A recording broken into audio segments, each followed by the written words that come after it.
الحبیب صلی اللہ تعالی علی محمد صلی اللہ تعالی علیہ وآلہ وسلم الہدی والرشاد کے اندر ایک واقعہ نقل کیا ہے۔ لکھتے ہیں کہ ایک کتا پاگل ہو گیا، قریب سے ایک ذمی گزرا، جس طرح کہ ہمارے ملک میں عیسائی لوگ رہتے ہیں۔ وہ پاگل کتا اس کے پیچھے لگ گیا، اس نے بھاگتے بھاگتے اپنی جان بچانے کے لیے دریا میں چھلانگ لگا دی، اور وہ بہت دیر تک اس نے ڈبکی لی اور پانی کے اندر رہا۔ کچھ ہی دیر کے بعد جب اس نے سر اٹھایا یہ دیکھنے کے لیے کہ یقیناً اب کتا چلا گیا ہوگا، اتنی دیر میں نے ڈبکی لگائی ہے، جب اس نے سر اٹھایا تو اس نے دیکھا کہ دریا کے کنارے وہی کتا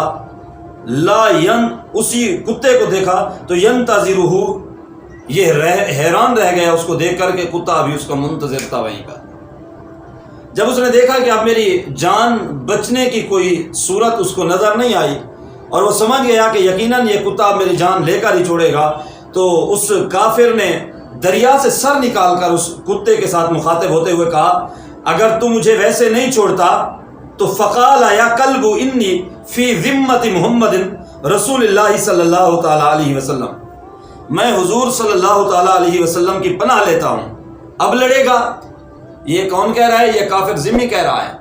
اور یہ ایک باولے کتے سے، پاگل کتے سے، جسے ہم سریکی زبان میں کہتے ہیں چھتا کتا، یہ اس کے ساتھ گفتگو کر رہا ہے کافر، اور کہتے ہیں کہ تو میرے ساتھ لڑے گا اس حالت میں کہ میں محمد عربی صلی اللہ علیہ وسلم کا ذمہ لیتا ہوں، میں اس کے ذمے میں آتا ہوں کہ ہمارا ذمہ آقا کریم صلی اللہ تعالیٰ علیہ وسلم نے لیا ہے، ہم ذمی ہیں، آقا کریم صلی اللہ تعالیٰ علیہ وسلم کی پناہ لیتا ہوں میں، اب مجھ سے لڑے گا۔ تو امام لکھتے ہیں کہ وہ کتا پاگل تھا، لیکن گویا کہ وہ کہہ رہا تھا فَوَلِّ الْقَلْبُ يَعْدُو، کتا مڑا اور اس نے پھر دوڑ لگا دی، یعنی اس نے گویا کہ زبان حال سے کہا میں پاگل کتا ضرور ہوں، لیکن اس نام کو تو میں بھی جانتا ہوں جس کا نام تو لے رہا ہے، یعنی جس محمد عربی صلی اللہ تعالیٰ علیہ وسلم کا نام تو لے رہا ہے، میں پاگل کتا صحیح، باولا کتا صحیح، لیکن میں اس نام کی حرمت کو بھی جانتا ہوں جس کے نام کی تو پناہ لے رہا ہے۔ تو یہ حقیقت ہے کہ پاگل کتے بھی آقا کریم صلی اللہ تعالیٰ علیہ وسلم کا نام آ جائے تو مان جائیں، لیکن کلمہ پڑھنے والوں نے آقا کریم صلی اللہ تعالیٰ علیہ وسلم، علامہ خادم حسین رضوی علیہ رحمہ فرمایا کرتے تھے کہ کلمہ پڑھنے والوں نے آقا کریم صلی اللہ تعالیٰ علیہ وسلم کے 11 فیصلے نہ مانے۔ یہ ہمارا قصور ہے کہ ہم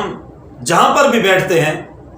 باتیں کرتے ہوئے نہیں تھکتے، اسلام پر گفتگو کرنا ہمارا وتیرہ بن جاتا ہے، گرچہ کہ ہم اسلام کی الف سے بھی واقفیت نہ رکھتے ہوں، ہم دین کی دال کو بھی نہ سمجھتے ہوں،